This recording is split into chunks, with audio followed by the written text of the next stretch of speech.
Hey guys, welcome back to my channel to fames of mind. तो आज मैं बात करने वाला हूँ एक काफ़ी पुरानी फ्रेंच सिनेमा के बारे में जिसका नाम है वेगाबॉन्ड।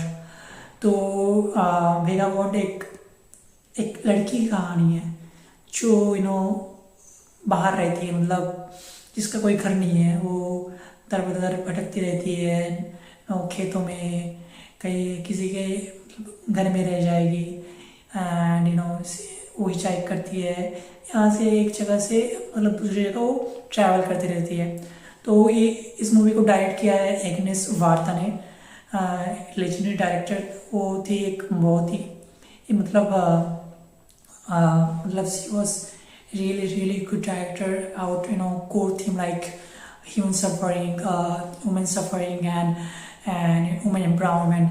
तो उसके लिए मैंने इस मूवी को देखा and the movie somehow broke me कि एक जो लड़की वो एब्सोल्यूट फ्रीडम चूज करती है ओवर अ कंफर्ट लाइफ, कि उसके पास चॉइस भी नहीं है। इट्स ओके, बट उसके पास चॉइस होते हुए भी she decided to take the long road to have the absolute freedom in being out there in the wild, in the nature and in those little villages। कि वहाँ पे वो भटकती रहती है। जब खाने के वो पैसे नहीं होता तो एक दो महीने के लिए वो कोई काम कर लेती है, फिर पैसा जमा करती है, फिर उसको वहाँ से जाना पड़ता है या उसको जमता नहीं है तो वो निकल जाती है।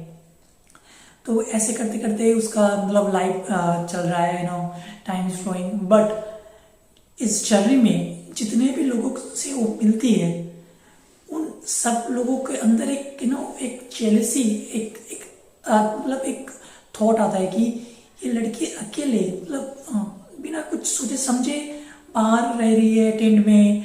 उसका कोई मतलब बाउंड्रीज नहीं है। She is like free like a bird, she can fly, she can go anywhere। So that's the main theme of this movie। But eventually French मतलब ये जो फ्रांस भी है सिनेमा मेनली शूट हुआ है तो वहाँ पे ज़्यादातर कोल्ड रहता है। तो eventually she has to at some point has to realize that it's not working anymore। मतलब absolute freedom comes for a cost. मतलब जो सोल की जो फ्रीडम है, जो मतलब माइंड की फ्रीडम है, जो एक जो बॉडी की फ्रीडम है, उस सबको मिला के एक कॉस्ट आता है। वो कॉस्ट क्या है? मतलब लोनलीनेस, मतलब lack of shelter, food।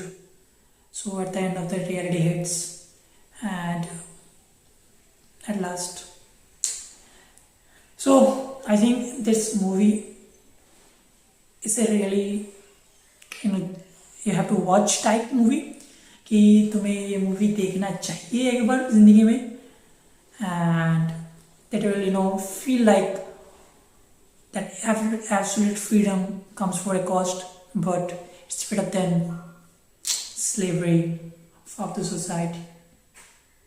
I think that type of movies makes cinema an art and make us a bit human, more day by day, kind, a bit more day by day।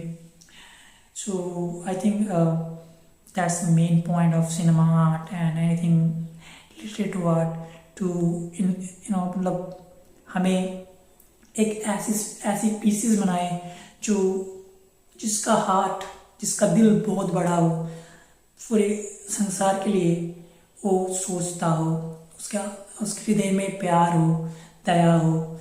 And that's it. Thanks for watching. Check it out that movie.